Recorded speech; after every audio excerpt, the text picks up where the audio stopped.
Tervist! Täna selline päev nüüd, kus ei ole jõudnud jälle tõlkida, aga eile õhtul jõudsin edasi lugeda raamatut.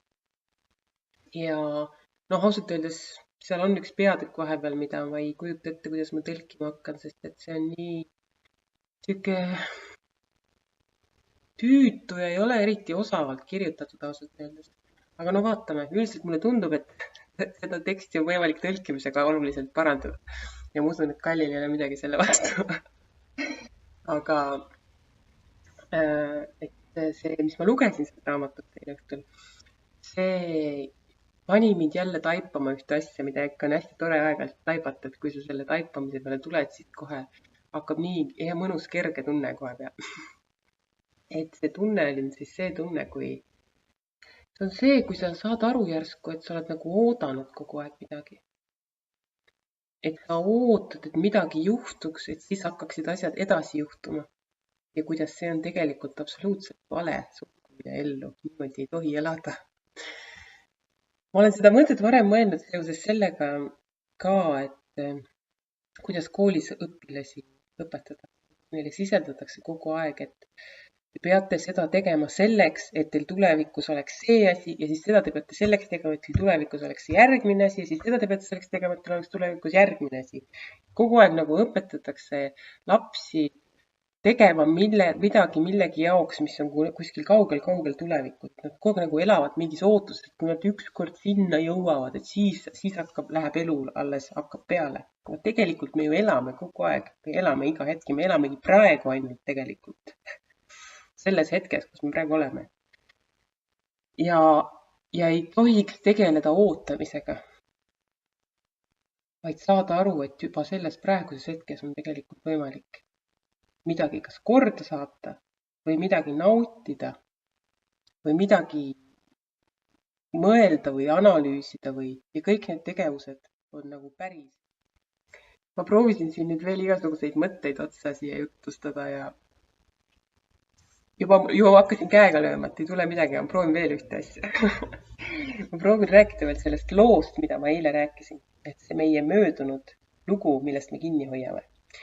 Et see ilmselt tuleb sellest, et inimese teadvus ongi ehitatud sellise narratiivsena üles, et ta tajub aega sellise lineaarsena, et üks sündmus järgneb teisele ja sellest tekib tal selline nägemus kõigest enda ümbritsevast kui sellisest ühest ussist, ühest sellisest tervikribast. Ja sellepärast ongi tal väga raske lahti lasta sellest loost. Ja on väga raske ka aru saada sellest, et inimene ta ei pea olema lugu, ta ei pea olema üks tervik, ta võib täiesti vabalt olla iga päev täiesti erinev, kui ta tahab. Selles ei ole nagu mitte midagi halba. Mul tuleb endal praegu meelde see Jackson Pollock näiteks, kes kogu aeg põdes sellepärast, et ta tundis, et ta ei ole autentne, et ta nagu petab või noh, ma ei tea mida, et ta nagu tundis, et ta ei ole kuidagi siiras või aus ja see tuleb selline tunne tuleb just sellest, kui sa arvad, et sul on mingi üks selline tõeline loomus ja sa ei tohi sellest mingil juhul kõrvale kalduda. Et see on nüüd Kaili jutu järgi absoluutselt vale suhtumine, ma ise ka kipun temaga nõustuma, et meie tõeline loomus ongi selline täiesti kujutu, selline noh, ma selle kohta ei saagi midagi öelda, mis on selline ilma kujuta asi, mis võib olla ükskõik mis, iga hetk võib ta olla täiesti erinev asi. Ja selles mõttes ei saa isegi öelda, et ma ei ole autentne või meie sisemine loomus on selline, mis on iga hetk tahab, noh, ta ei pruugi tahta, aga tal võib täiesti vabalt olla, et ta nagu 2 päeva tahab mingit ühte asja teha ja siis 3. päeval tahab absoluutselt midagi muud teha. Et see natuke seostub selle südamehääle jutuga ka, eks ole. Kui ma rääkisin sellest, et südamehääl ei ole üks mingisugune selline sosistab sul rinna sees ja ühte asja tahab, et sa kogu aeg teeksid. Ta võib sul üks päev soovitada teha ühte asja, nädala aja pärast soovitab sul teha mingit teist asja, et kõik võib muutuda vastavalt oludele. Üks põhjus, miks seda võib-olla peetakse halvaks nähtuseks, on see, et me oleme saanud aru, et järjekindlus on mõnikord väga vajalik omadus ja seesama, mis ma eile rääkisin ka sellest püsima jäämisest, et mitte põgeneda ära, et see nõuab ka sellist vastupidavust ja järjepidavust. Kui sa midagi teed, siis järjepidevust kõigist. Kui sa midagi teed, siis on ikkagi vaja väga paljude asjade püsivalt tegeleda mingi asjaga, et sa niimoodi ei jõua kuhugi, kui sa iga päev erinevat asja teed.